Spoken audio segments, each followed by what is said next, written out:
আসসালামু আলাইকুম রহমতুল্লাহি ওয়া বারাকাতুহু। সুপ্রিয় দর্শক, আশা করি সবাই আল্লাহর রহমতে ভালো আছেন। আলহামদুলিল্লাহ, আমিও আল্লাহর রহমতে ভালো আছি এবং সুস্থ আছি। আজকে আমি একটি বিষয় নিয়ে কথা বলবো, অর্থাৎ দাওয়াতের তবলিগের মেহনত নিয়ে কথা বলবো। আসলে কোরআনের আলোকে আসলে দাওয়াতের মেহনত, এটা কোরআনের আলোকে সঠিক না সঠিক নয়, এ বিষয়ে কথা বলবো। আশা করি আপনাদের সবার ভালো লাগবে। ভুল ত্রুটি মার্জনীয়। আলহামদুলিল্লাহ রাব্বিল আলামিন, ওয়াসসালাতু ওয়াসসালামু আলা সাইয়্যিদিল মুরসালিন ওয়া আলা আলিহি ওয়া সাহবিহি আজমাইন। আল্লাহ রব্বুল আলামিন পবিত্র কুরআন পাকে সূরা আল ইমরানের 110 নম্বর আয়াতে আল্লাহ তাআলা বলতেছেন, আউযু বিল্লাহি মিনাশ শাইতানির রাজিম, বিসমিল্লাহির রহমানির রহিম।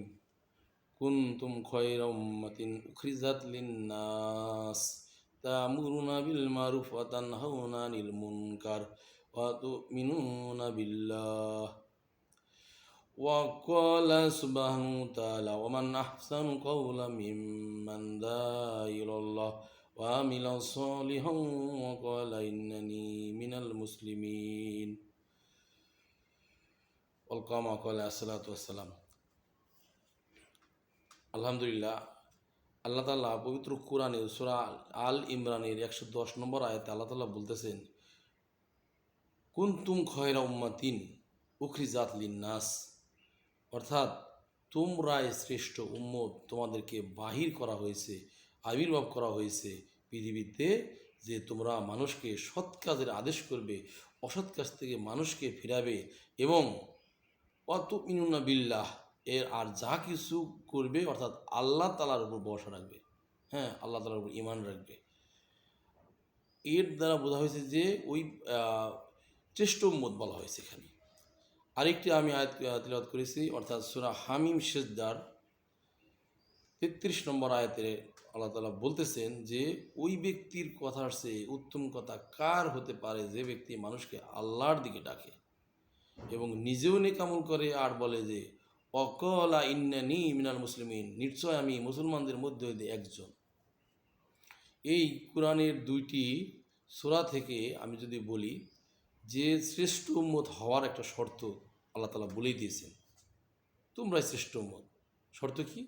সৎ কাজের আদেশ করা, অসৎ কাজে নিষেধ করা এবং যা কিছু হয় আল্লাহ তাআলার পক্ষ থেকে হয়, এর উপর ঈমান রাখা একটা শ্রেষ্ঠ উম্মত হওয়ার বৈশিষ্ট্য। অর্থাৎ এই তিনটা কাজ করলে আমরা শ্রেষ্ঠ উম্মত হব। এর পরবর্তীতে সূরা হামিম সেজদার 33 নম্বর আয়াতে আল্লাহ তাআলা বলছেন যে ওই ব্যক্তির কথার চেয়ে উত্তম কথা আর কার হতে পারে যে ব্যক্তি মানুষকে আল্লাহর দিকে ডাকে এবং নিজেও নেক আমল করে আর বলে যে আমি মুসলমানদের মধ্যে যে একজন। তাহলে এই দুটি সূরার মাধ্যমে আমি যদি বলি যে কোরআনের মধ্যে আল্লাহ তাআলা রেফারেন্স দিয়ে বলতেছেন। আরেকটি সূরা আছে, সূরা ইয়াসিনের 21 নম্বর আয়াত যদি আমি বলি, বিসমিল্লাহির রহমানির রহিম, ইত্তাবিউ মাল্লা ইয়াসআলুকুম আজরাউ ওয়া হুম মুহতাদুন, এবং অনুসরণ কর তাদের যারা কোনো বিনিময় চায় না, বিনিময় নেয় না এবং তারাই সঠিক পথের দিশারি, সৎপথ প্রাপ্ত, বিনিময় চায় না। তাহলে এখানে কোরআনের মধ্যে কিন্তু আল্লাহ তাআলা বলতেছেন যে তাদেরকে ইত্তেবা করো, অনুসরণ করো যারা কোনো বিনিময় চাচ্ছে না। আপনাকে নামাজের দিকে আহ্বান করতেছে, তাহলে তারা কোনো বিনিময় নিচ্ছে না, এই শ্রেণীর লোকের কথা আল্লাহ তাআলা কোরআনের মধ্যে বলতেছেন। এবং আরও আরও অনেক আয়াতে কিন্তু এখানে সরাসরি বলতেছেন যে একটা আয়াতটা আমি বলি, সেটা হচ্ছে আয়াতের অর্থ যে তোমাদের মধ্যে এমন একটা দল বা জামাত থাকা জরুরি যারা মানুষকে সৎ কাজের দিকে আহ্বান করবে, অসৎ কাজ থেকে মানুষকে ফিরাবে। হ্যাঁ, এইরকম একটা জামাত থাকা জরুরি। তাহলে আমি কোরআনের এই কয়েকটি সূরার আয়াতের যেটি অর্থ দাঁড়ালো, এর দ্বারা কি বোঝানো হয়েছে? বোঝানো হয়েছে যে দাওয়াতের মেহনত যেটা কোরআন দ্বারা সঠিক, হাদিস দ্বারা সঠিক।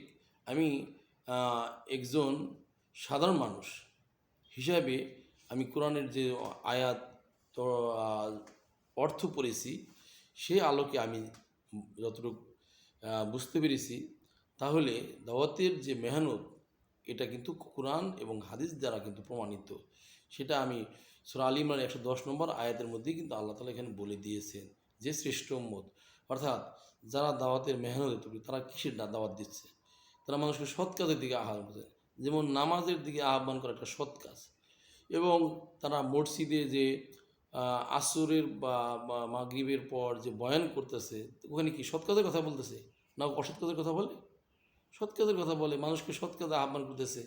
আহ, আহ, এরকম আখলাকের কথা বলে, ইমান আমলের কথা বলতেছে। এগুলো কি সবগুলো সৎ কাজ? নামাজ পড়া একটি সৎ কাজ, তাহলে এটা প্রমাণিত। এই জন্য দাওয়াতের মেহনত কোরআন দ্বারা প্রমাণিত।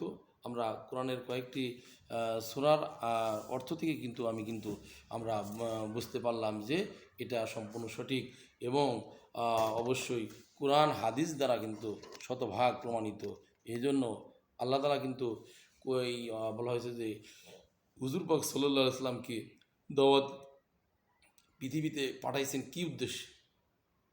তার পরিবারকে ওই ওই আরবের মধ্যে মানে ধনী পরিবার বানানোর মানে পাঠাইছে না, একমাত্র তাকে পাঠানো হয়েছে কিভাবে সমস্ত উম্মত মানে জান্নাতি হয়ে যায়, জাহান্নাম থেকে বেঁচে যায়।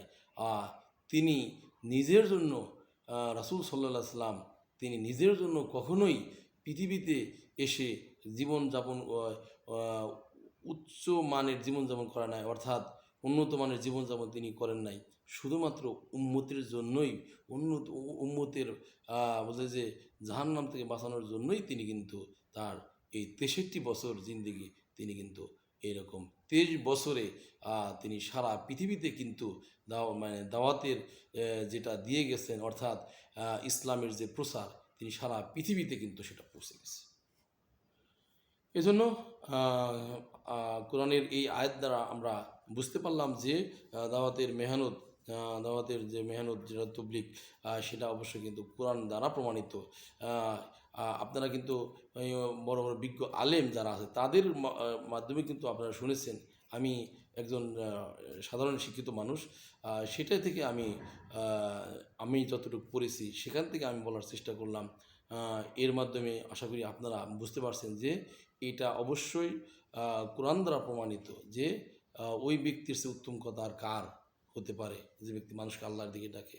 এরপরে সূরা ইয়াসিনের 21 নম্বর আয়াত, এর সূরা আল ইমরান 110 নম্বর আয়াত, এরকম আরও আয়াত আছে কোরআনের যেটা প্রমাণিত যে এরকম একটা আয়াতের অর্থ যে তোমাদের যখন আল্লাহর দিকে আহ্বান করা হয়, আল্লাহর রাস্তায় বের হতে বলা হয়, কেন তোমরা গরমনা হয়ে গরমিশি করে ঘরে বসে থাকো? তোমরা কি প্রাধান্য দিয়েছো আখিরাতের তুলনায় দুনিয়ার জীবনকে? অথচ আল্লাহ তাআলার নিকট দুনিয়ার তুলনায় আখিরাতের তুলনায় দুনিয়ার জীবন খুবই নগণ্য, খুবই তুচ্ছ, একদম।